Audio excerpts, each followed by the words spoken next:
Hello everyone. आज की कहानी है औरतें अपने लिए नहीं जीती भाग 6। कहानी अगर अच्छी लगे तो लाइक करें, शेयर करें और प्यार भरी कहानी चैनल को सब्सक्राइब करें। सरिता ने अभी तक घरेलू सहायिका रखना भी शुरू नहीं किया था। एक तो उसे किसी का काम पसंद नहीं आता था और दूसरा उसका मानना था कि जब तक हाथ पैर चलते हैं तब तक दूसरों पर निर्भर क्यों रहा जाए। बच्चे और गोपाल सभी कहते रहते कि एक घरेलू सहायिका रख लो, लेकिन सरिता नहीं मानती। आसपास के सभी पड़ोसी सरिता के मेहनती स्वभाव के कारण उसकी प्रशंसा करते हैं। जिंदगी बड़ी अजब गजब है। सरिता से बेहतर भला कौन जानेगा। जहां सरिता पहले अपनी बच्चियों की खातिर अपने पति की मार बर्दाश्त कर लेती थी, वहीं अब अपनी बच्चियों की खातिर उसने आवाज उठाई थी। सरिता के पति वैसे बहुत अच्छे थे, सरिता को मौत के मुंह से निकाल लाए थे। सरिता की बीमारी के वक्त पैसा पानी की तरह बहा दिया था, लेकिन चांद में भी दाग होता है, फूल में भी कांटे होते हैं। वैसे ही सरिता के पति को जब गुस्सा आता था तो अपनी पत्नी पर हाथ उठाने से परहेज नहीं करते थे। सरिता के पिताजी काफी शांत स्वभाव के थे। सरिता ने अपने मायके में कभी किसी पुरुष को इतना गुस्सा होते हुए नहीं देखा था। सरिता आर्थिक रूप से सक्षम नहीं थी, उसके मायके की स्थिति भी अच्छी नहीं थी, तो वह कभी अपने पति का विरोध नहीं कर सकी।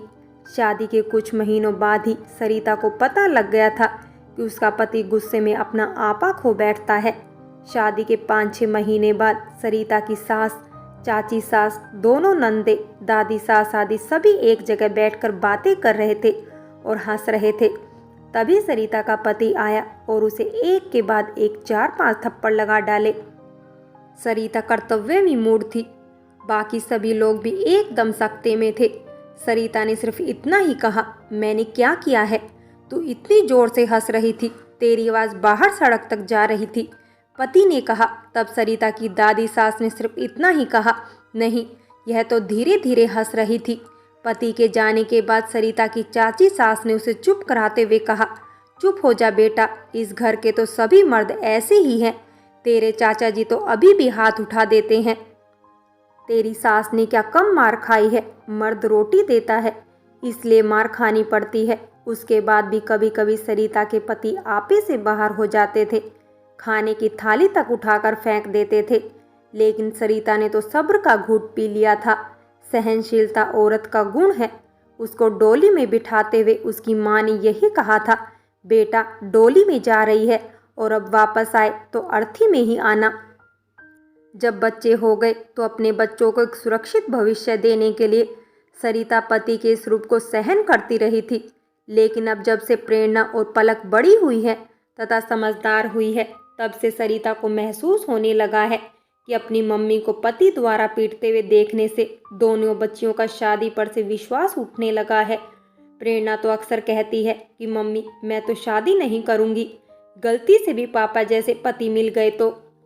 सरिता कहती है, नहीं बेटा, शादी से एक जीवन भर का हमसफर मिलता है। तब छोटी बेटी पलक भी कहती, जैसा आपको मिला है मम्मी, शादी करके सिवाय दुख और तकलीफों के कुछ नहीं मिलता। बचपन से देखते आ रहे हैं, पापा और उनके घर वालों के लिए आप अपनी जान भी दे दोगे ना, तब भी खुश नहीं होगे।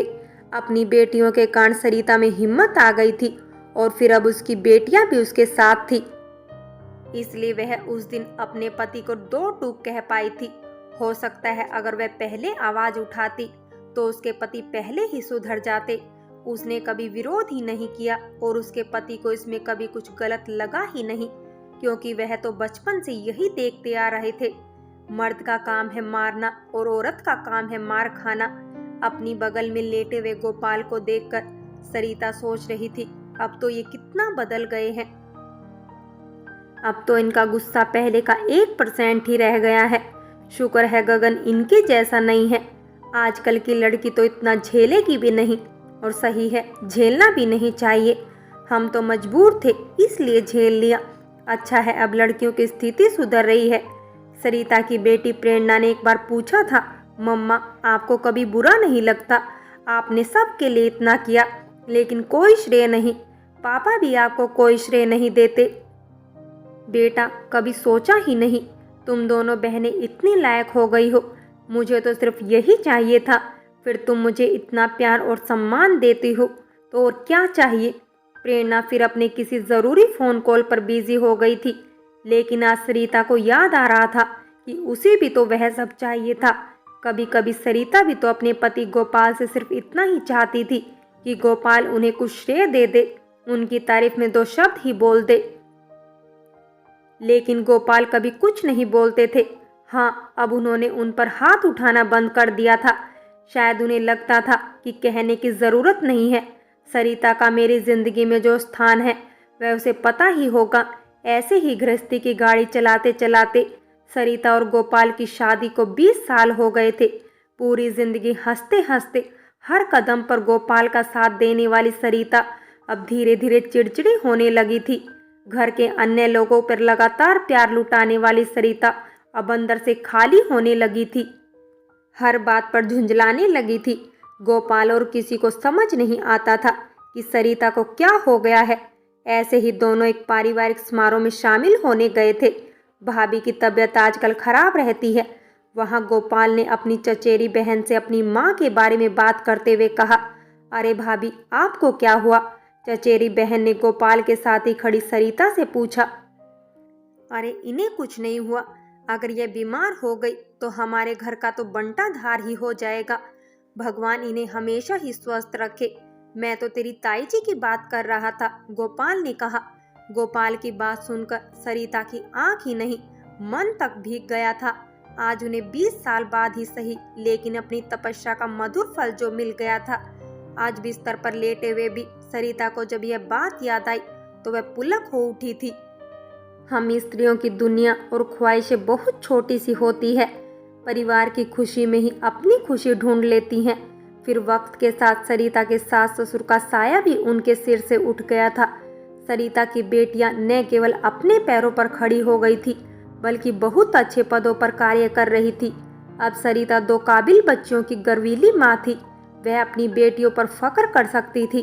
सरिता का यही कहना था, यह उसके सास ससुर का आशीर्वाद है। उसकी की हुई तपस्या सफल हो गई थी। आज जब उसे अपनी बेटियों के नाम से जाना जाता है तो अपने सारे दुख और तकलीफें भूल जाती है। मम्मा उठो। प्रेरणा की आवाज़ से सरिता की नींद खुल गई थी।